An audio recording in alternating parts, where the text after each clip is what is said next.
You're listening to the Leading Healthy Creative Teams podcast with Matt Curtis. This is the podcast that helps you take your creative team from wherever you are today to healthy and effective. This week, we are going to talk about what I would say is the most important of the 4 creative cores, and that's heart. And the reason I say that this is the most important is because I have seen teams that are incredibly strong, gifted even, in the other 3 areas, the other 3 creative cores. But heart is a weakness. And what it does is it turns their strengths into a toxicity engine simply because they are so deficient in the category of heart.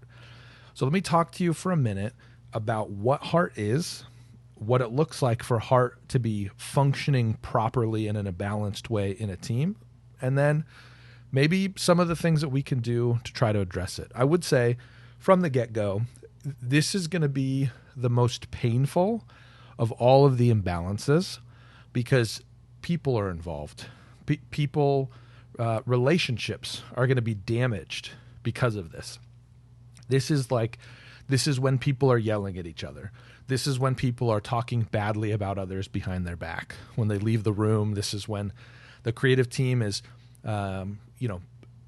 questioning leadership, sometimes quietly, sometimes overtly. This is like the hallmark example of what toxicity looks like in a creative team. So if there's an area to focus on, an area to like, whoa, watch out, heart is it. So when heart's working, when heart is right, you have a team of people that are good to work with. It's an enjoyable conversation. You have a pursuit of unity. So some of the things that you want to look for when it comes to if this is out of balance, the kind of the questions that I like to ask, is the creative team easy to work with? How does that relationship go? If you need to, maybe deliver some feedback, share with them that something that they created isn't working. It's not either effective or, you don't believe that it accomplishes the mission or solves the problem. How does that conversation go? I always think of it as the pit of your stomach conversation. So if I told you, okay, looks like there is a typo on a pretty major piece, you need to go talk to the creative team about it. How does that feel for you? It's not a fun conversation. So there's not going to be, unicorns and daisies about the conversation, but there's a real chance that if your team is unhealthy, you're not going to want to have that conversation because it's going to open up so much trouble in a variety of other areas. Man, if I have this conversation now, I'm going to send the team spiraling. They're going to be frustrated and take it out on me through these other projects. They're going to be mad at the person who was supposed to be the one who proofed it. They're going to be frustrated with the ministry leader who gave them the content that was inaccurate in the first. There's going to be these negative ramifications throughout the rest of the team because of your conversation. So if you get this big pit in your stomach because you have to deliver this feedback or have this conversation, chances are there's some hard issues that are going on. Now, it's a two-way street in a sense. If you're obnoxious in the way that you deliver the feedback, it's worth checking yourself on those things, making sure that you're being gracious or even just being direct. Sometimes, there have been conversations that I've had where I'm sitting in this meeting for 45 minutes and I feel like I'm getting raked over the coals, and I leave the meeting and I'm like, wait a minute. They didn't say anything of substance in terms of what was wrong. We just danced around stuff. And so it was abnormally painful or unnecessarily painful, maybe is what I would say, because it didn't clearly get to the problem. So, that's a side of it. But your creative team is going to be given feedback. They're going to be given direction. How do they respond to that? Do you feel like they hear it? Do they apply that recommendation? There are plenty of times where a ministry leader would come in and say, man, I really think we need to do this. Throw it out the window. That's a bad idea. Or do they say, you know what? I don't know. We didn't think of that really. But we'll consider it. So the way that your team responds really does give you an indicator as to where the heart is. And like all of these things, the reason I keep talking about balance is because all of these things really have the potential to feed each other. And so if your team is really low skill, there are going to be some heart issues that can surface because of that. So it's like they all have the potential to impact each other and to feed each other. And that's why balance is so important in this. So with heart, those are some of the things I'm looking for. Those are some of the things I'm trying to consider. How does the team respond when they're corrected? How does the team respond when they have to make changes or when they're given ideas? The places where I begin to see a problem and where I would want you to begin kind of, gain some visibility on the health of your team. Obviously, you've heard it a couple times already if you've listened to past episodes, and I'll share it again. Take the assessment quiz. It's free. It's designed to be a helpful tool for you at lunchtimeheroes.co. And you'll walk through the questions and it'll give you feedback based on the behavior of your team, according to what you put in. It will assess your team based on where they are. And so a lot of what you're going to hear here in this, in these next few minutes, the signs of a problem. What does it look like for heart to be off base? The types of things that I'm looking for, very specifically, I'm looking for a judgmental or a dismissive attitude to ideas that are not from that team. So what happens in a heart deficient, we'll say, type of creative team, the creative ideas are really, they're kind of attached to the creatives. There's an arrogance or a pride. There's an unhealthy level of ownership.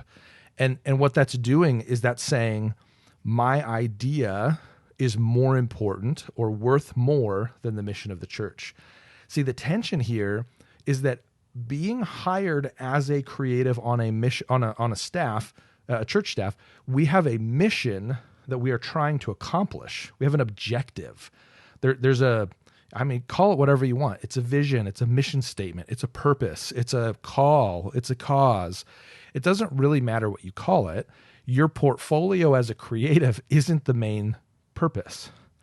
And so where heart shows itself is when the primary purpose of the creative is something other than the mission of the organization. And so I would joke with one of my bosses when I was designing. We would get a project and we both knew it didn't have the flexibility or the opportunity to really like flex our muscles creatively. And so I would joke with him. I said, well, this one's probably not going in the portfolio. That's fine. Joke about it, acknowledge it, that's fine. But when you begin defending your decisions, thinking about protecting the aesthetic or the brand over accomplishing the mission, that's a problem. And that's where heart begins to show itself. The other thing is that decisions, and I kind of mentioned this in the general kind of question section in the front end of this. But the other thing that's a real clear indicator of a heart problem is that decisions are made punitively.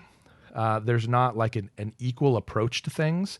And I don't, I've said this before, I don't mean that everyone has to get the same treatment. I actually think it's a bad communication strategy and a bad approach to creativity. I think that you really should be prioritizing the things that move your mission forward. And so you have an event that you're doing. Great. It's an event you've done for 10 years. I don't really care about the lineage or the history of it. I care, does this move your people where they need to be? Does this move the mission of the organization forward? That's really what the objective is. So, from that perspective, that's kind of, set that aside.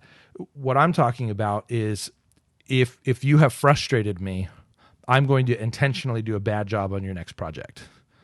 That's bad. That's not okay. That is passive aggressive. That is extremely unhealthy.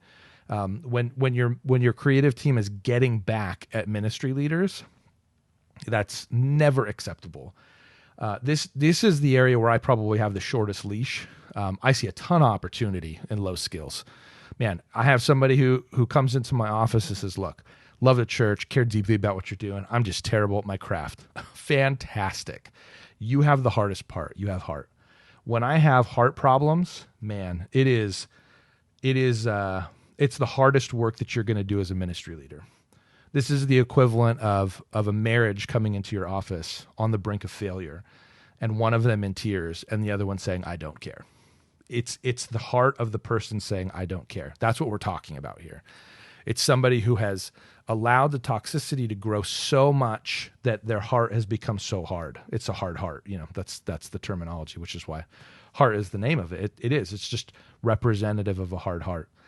And so the ultimate kind of expression here is it's that the ministry isn't the priority for the creative team. There's other examples of this showing up, like there are cliques within the creative team. The circle of relationships is small. They're really prioritizing the brand, the look and the feel, not the success of what they're doing. A classic example of this is being vigilant about what they allow in the email newsletter, but then not having any report that talks about, is the email newsletter working at all? We're not going to evaluate our tools. We're just going to defend them. That kind of an attitude. So if any of those things ring a bell to you, or you're like, oh yeah, that's pretty familiar, heart is a great place for you to start looking in terms of what is the problem that's going on here. There's a good chance that it's in heart. So that's kind of where I see the expression of the problems through a lot of those attitudes. When it's working, kind of the flip side of this, and this is really, this is a depressing episode for me because I go back to I've spent a lot of time in this space, specifically in the heart problem space. There were some pretty gnarly seasons for me where I had to rebuild teams, and a lot of it stemmed from heart, in a really, really bad way. And so this one's hard for me to deliver because there's like 9 stories attached to each of these concepts. And so it sort of throws me back into it a little bit. But what I want to do, and if you're there, honestly, if you're in a position where you're like, man, my team is messed up, like heart is a real problem for us, you know what I'm talking about. You dread every day going into work. You feel like you're drained every day you go into work.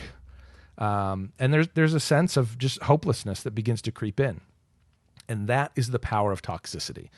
The power of toxicity is that it can steal optimism and hope from the rest of the team, which is why this one's so critical to act on, But let me do this. I'm going to paint a picture for you of when this is working, because I want you to have something else to look at other than the challenges that you're facing right now, if that's the situation that you're in. But when heart is working, the creatives are quick to listen to the needs of ministry leaders. You start having conversations with ministry leaders and it sounds different. It's okay. Well, hold on. Tell me specifically, what's the challenge you're trying to face? So I know you have an event coming up, but who are you trying to reach? Do you feel like you're reaching that group effectively right now?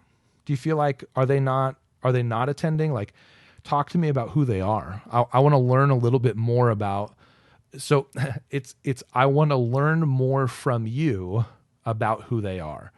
It's not, I have all the information, you're wrong. I want to hear from you. Teach me.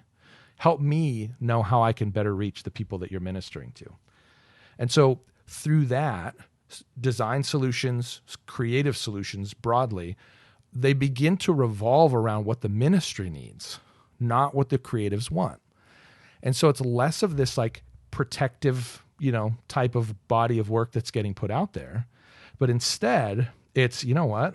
I think this is going to be a great idea for your ministry. I think this is really going to help your ministry.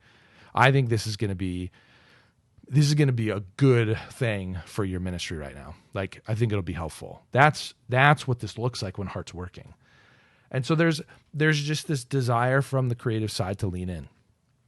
And what it does is it also breaks down some of the what's perceived as a lack of transparency. I think that's probably fair, but the creatives begin to be more proactive and bringing people into the process, not just in terms of give me your input, but also I'm actually working on your project now. Hey, it's going to be on time.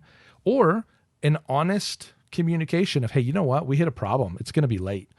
None of this like hiding to see if nobody figures it out. But it's going to be a very proactive conversation. The ministry leaders are going to know where things are.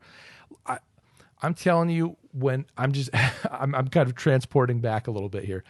When I was sitting in that situation where I had a toxic team that had to be dealt with, I never thought that we would get there. I really didn't. And I'm telling you, we made some changes and it was really hard. But I remember it took about 3 months before I almost entirely forgot the problems that we had been running into prior to, some of these kind of major changes that we made. And I remember I opened up a filing cabinet and I pulled out a file, and I wasn't sure what was in it. I was looking for something else. And I pulled out this file, and it was essentially the documentation of a lot of the problems that were happening in the organization. And I looked at it and I was like, man, I can't believe that was a year ago. And one of the other people on the team was like, what are you talking about? And I said, I pulled out this file and I'm just looking at some of these things that we were going through. And I can't believe it's been a year. And they're like, Matt, it's only been a couple months. And I was like, what are you talking about? And they're like, yeah, that happened, in this month. And now it's this month. I was stunned. I mean, I pulled up a calendar. I didn't believe them. I was like, you're crazy. But the transformation was that rapid when we had the courage to act on what we needed to do. And I'm telling you, there's hope. So if you hear nothing else in this whole episode, just hear this. If you are wrestling with a toxic team, an unhealthy team, a team that is weak in the heart area, hear me that it can get better. It's not going to if you don't act. So, recognize that. You're going to have to put in some hard work. But I will also say, I feel like this is the proving ground for ministry.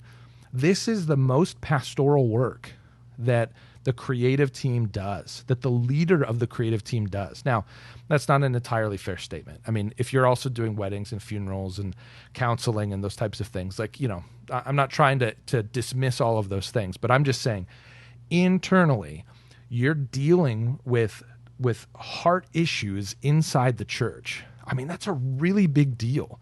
There are letters in the New Testament written about these things. Hey, this is a problem. Deal with it. And so if that's where you find yourself, understand that, yes, you have a very challenging kind of road ahead of you, but it's also a road that can be traveled. And so for you, I would give you this caution, or maybe this advice. This isn't necessary for imagination. This isn't necessary for skills, and it's not necessary for systems. Those are all, kind of, there's a pragmatism to them. It's more than that, but specifically in this area of heart, view this as pastoral work, and don't try to do this in your own power. Don't try to do this under your own kind of, summon up enough power and let's do it. You can't just suck it up and get this done. You're going to need to bathe this in prayer. You're going to need to bring other people in, either as voices of encouragement, as people that are also participating in the hard work. So just know that this is a tricky one. It's one that you shouldn't try to do alone. And honestly, if you're like, look, I got nobody else on my team, legitimately call me. Email me, matt@mcurtis.co. Here's my cell phone, 760-646-5303. Legitimately, shoot me a text message and be like, look, I heard this on the podcast and I'm up a creek. I need to have a conversation. And I'll be like, cool, man, let's set up a time. Let's do it. But let me or someone support you through this process, because at the end of the day, doing work that helps the church get healthy, we're talking about the small little world of the creative team here.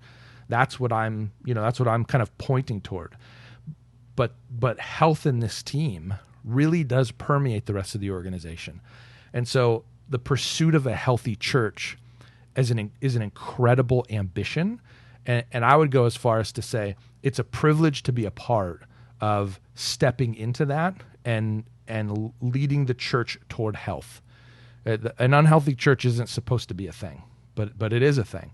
And to be able to help a church move, even if it's just in the creative area, to move from wherever it is toward health, is such a good thing.